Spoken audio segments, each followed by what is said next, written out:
Salut à tous. Dans la dernière vidéo, on avait réinstallé le moteur à l'intérieur de la voiture et on va continuer aujourd'hui. Donc l'installation du moteur c'est fait. On va s'occuper de monter le turbo, d'installer le turbo. Et pour monter le turbo, il faut qu'on fasse le collecteur d'échappement complet, donc de la conception. Ça va être une vidéo où il va y avoir beaucoup de moments où je bosse et avec un petit fond musical et tout ça. En fait, c'est surtout de la fabrication. Ça va commencer avec des prises de cote, ensuite la modélisation 3D et puis ensuite toute la réalisation du collecteur jusqu'à la fin, à l'installation du turbo. Donc restez bien jusqu'à la fin. Je voulais aussi vous remercier à tous parce qu'on a passé la barre des 1000 abonnés. Et ça fait plaisir. Quand j'ai lancé la chaîne YouTube, je pensais pas qu'un jour j'aurais 1000 abonnés. Alors je sais, ça représente pas grand chose pour certains. Moi, ça représente beaucoup. Merci encore. N'hésitez pas aussi à venir me suivre sur les réseaux sociaux, notamment sur Instagram. D'ailleurs, je suis que sur Instagram quasiment. Je vous laisse avec la suite de la vidéo et on se reparle à la fin.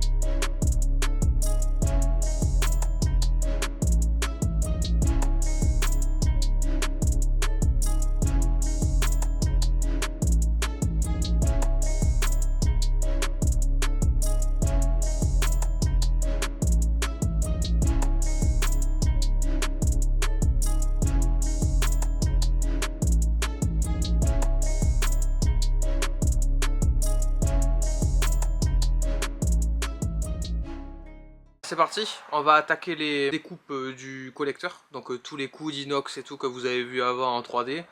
Maintenant on va les faire dans la réalité pour les assembler avec des brides en plastique comme ça que j'ai imprimé en 3D, me permettre de préassembler le collecteur avant de le souder définitivement quoi. Je sais qu'on peut aussi le pointer, mais au moins ça m'évite de faire des points et de devoir redépointer et faire des traces sur le coude. C'est un peu chipoté quoi, mais j'ai une imprimante 3D à disposition. On a la bride que j'ai fait découper à la machine à commande numérique. J'ai cet outil que je me suis fabriqué là. Je viens coincer mon coude comme je veux à l'intérieur. Je peux choisir l'angle que je veux couper. Et ensuite cette partie là, je viens la mettre dans la scie à ruban. De toute façon je vais vous montrer.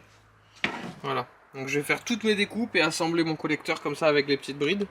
Et je l'ai là en direct pour pouvoir me guider.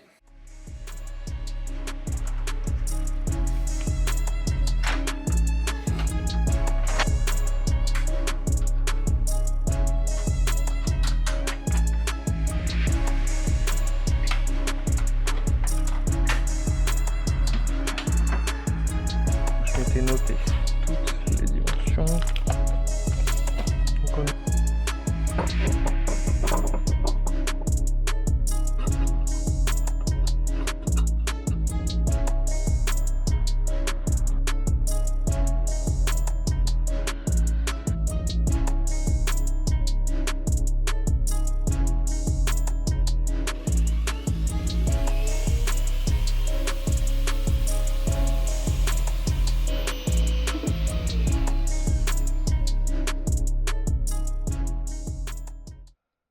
Oh là là là.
Ici j'installe du scotch thermique pour pouvoir étanchéifier le collecteur avant d'y mettre la durite et de faire ce qu'on appelle un chambrage avec du gaz argon. Ça sert à éviter le rochage à l'intérieur du collecteur pendant que je vais souder.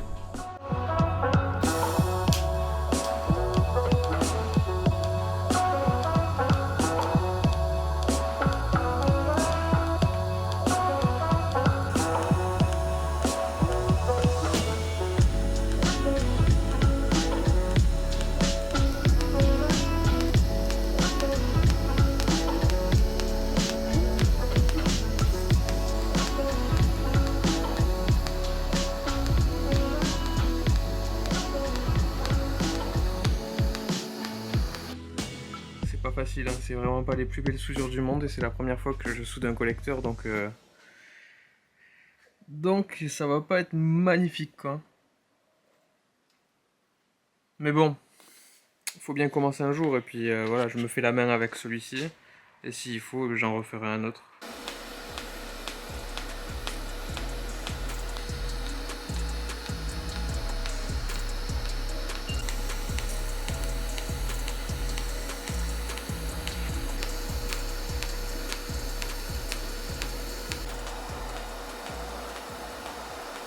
Bon, j'ai reçu les Westgate et va falloir que je les installe maintenant. Mais surtout que j'étudie l'encombrement pour savoir où est-ce que je peux les installer sans que ça touche partout. Et ça c'est pas forcément facile. Putain. Comment je vais faire?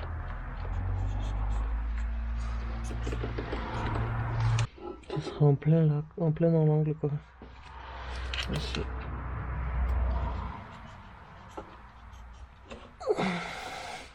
Me dis pas qu'il écrit plus. Ah si. J'ai eu peur.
Putain, j'ai pété une dent de la cycloche.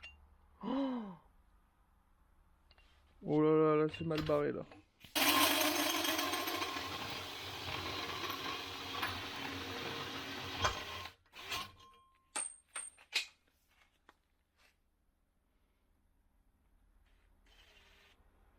Putain, j'ai arraché une dent.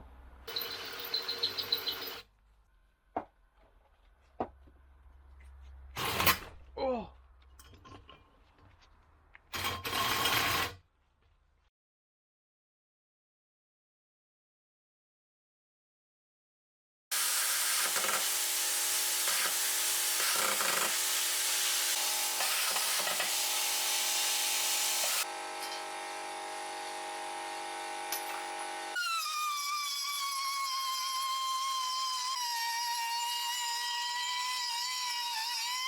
Donc la moralité c'est que les cycloches comme ça pour percer l'inox trop épais ça marche pas quoi. C'est dommage, elles étaient neuves, je viens d'en péter une. Je pensais que j'allais pouvoir percer l'inox comme ça. Parce que j'avais vu des vidéos où des mecs ils le faisaient avec notamment des grugeuses à tubes pour venir faire des gueules de loup et tout nickel. Mais je vois que en tout cas moi ça va pas marcher. J'ai peut-être fait une connerie, je sais pas mais voilà. Donc après j'ai terminé au plasma. Et je pense que même les gueules de loup, je vais les faire au plasma, ça ira plus vite qu'avec une cycloche. De toute façon, je l'ai plus, donc comme ça, c'est réglé.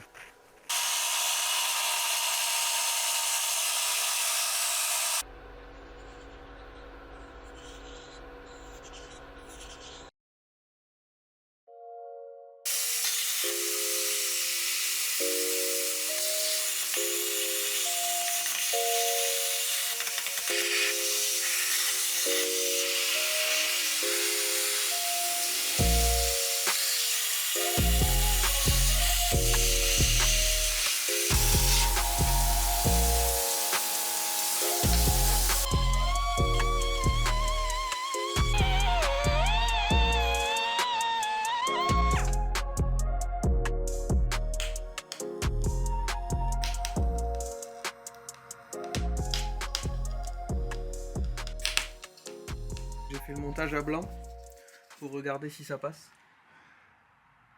J'avais juste pointé pour l'instant pour être sûr que les Westgate passent, que les positions, valider les positions quoi. Et c'est bon. Donc là il faudra que je fasse remonter mes deux sorties de Westgate vers là. Et c'est là où il y aura la sortie du turbo. Je sais pas trop encore comment je vais faire mais voilà. Donc c'est validé, plus qu'à souder.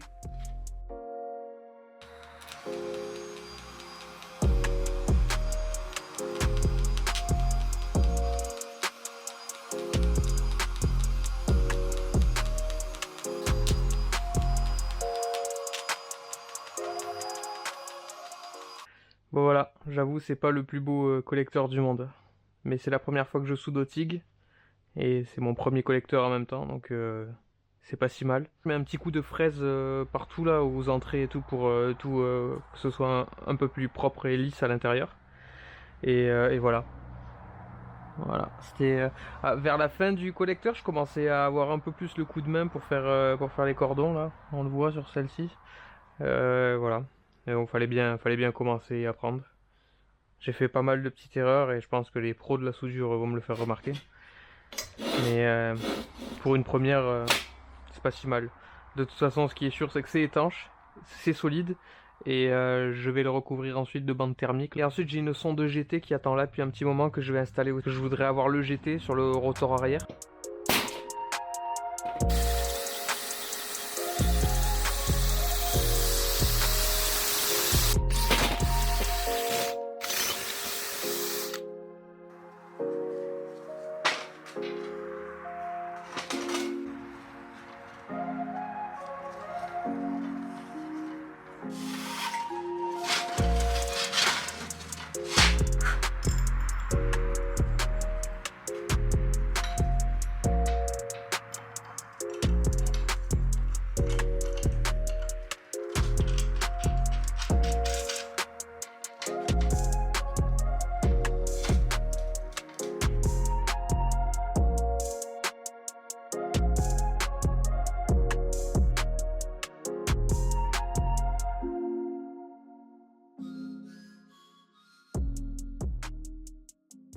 Je suis allé chez un collègue là, mettre un coup de ponceuse à bande pour venir égaliser pareil ici, pour essayer d'aplanir au plus possible le plan de joint. De toute façon, il y aura deux joints qui vont être appuyés, hein, mais c'était pour quand même que ce soit le plus lisse possible. Parce que quand j'ai soudé, la pièce est venue se tordre comme ça, se bomber. Donc je sais par expérience que sur la Miata, quand j'ai fait le turbo, là, le montage du turbo et donc la downpipe et tout, j'avais été embêté justement avec la planéité de la plate. Donc là, j'ai pris les devants et j'ai directement passé à la ponceuse à bande. Donc là, ce qu'on va faire, c'est qu'il va nous falloir qu'on installe des tiges filetées ici pour venir poser le turbo. Donc ça va être de voir la longueur des tiges filetées qu'on a besoin de mettre. Pour le gros bébé. On va faire 30.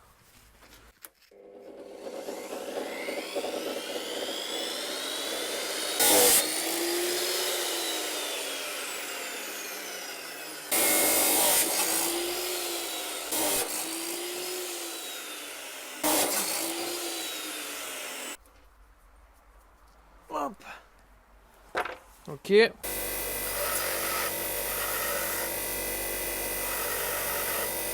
Là pour l'insérer, on prend écrou contre écrou.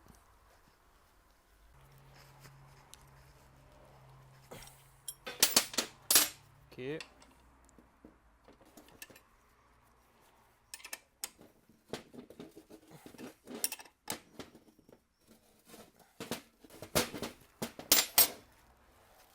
Bon, t'as compris le truc quoi. Je mets les 4 autres et je te reprends. Les 4 tiges filetées sont mises et bavurées et tout pour que l'écrou ils prennent bien au moment d'installer le turbo. Donc là on va faire un premier essai. Je vais mettre le joint. Ok. Et là on va essayer de placer le turbo pour voir à blanc. Mais ça va parfaitement. Ça va parfaitement. Donc on va installer ça immédiatement dans la voiture. Donc je réutilise ce qui était parce qu'a priori on m'a expliqué qu'il vieillissait bien. Et puis de toute façon s'il y a une fuite, ben, je les changerai, c'est pas grave.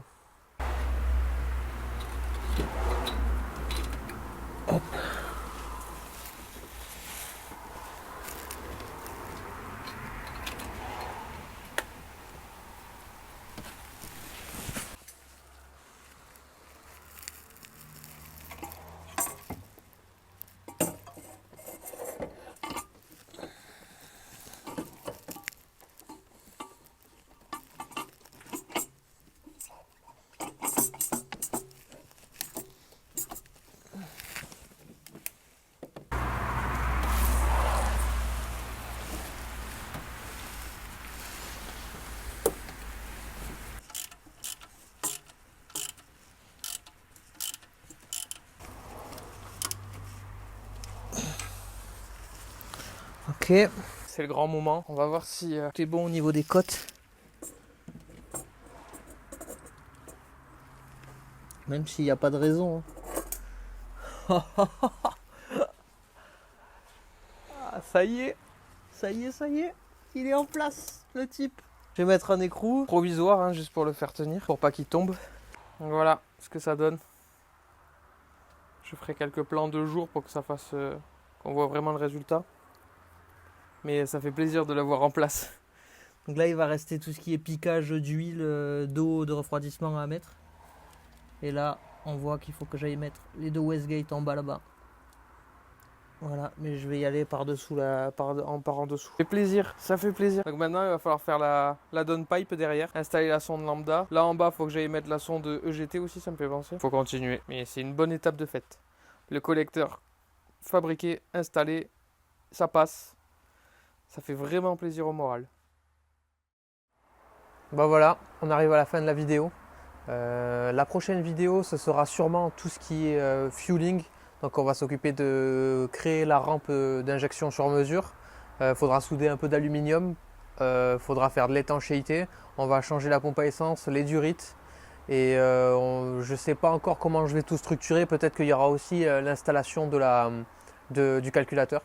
Donc j'ai pris une décision par rapport à ça. C'est vrai que dans les autres vidéos avant, j'hésitais un petit peu entre partir sur une MS un petit peu custom et essayer de faire fonctionner une MS avec un rotatif, ou partir directement sur une Link qui est plug and play où il n'y a rien à faire. Et là pour le coup je vais essayer de me simplifier la vie juste pour cette étape là et partir sur une Link EQ plug and play. Et voilà, je sais qu'il y a des bons retours. Il y a une spécificité sur ce moteur qui est l'OMP, donc c'est l'Oil Metering Pump. C'est une pompe additionnelle en dehors de la pompe à huile classique d'un moteur qui vient injecter de l'huile dans les chambres de combustion, pas pour qu'elle brûle spécialement à la base, mais surtout pour lubrifier la segmentation. Elle est gérée de façon électronique, du coup c'est bien quand même, la Link EQ pour ça elle est bien parce que d'origine elle le gère parfaitement, on peut même faire un cycle d'amorçage et tout, on est vraiment sûr que la lubrification elle se passera bien. Donc je pars là-dessus, peut-être qu'un jour je m'amuserai à développer une MS, surtout que j'ai déjà bossé sur le firmware, mais on verra plus tard. Voilà, quoi d'autre, on fabriquera aussi sûrement le reste de la ligne, on installera la lambda parce qu'il y a la downpipe à installer. Donc en sortie de turbo jusqu'à l'échappement à l'arrière. Peut-être que je vais installer un clapet, je ne sais pas encore.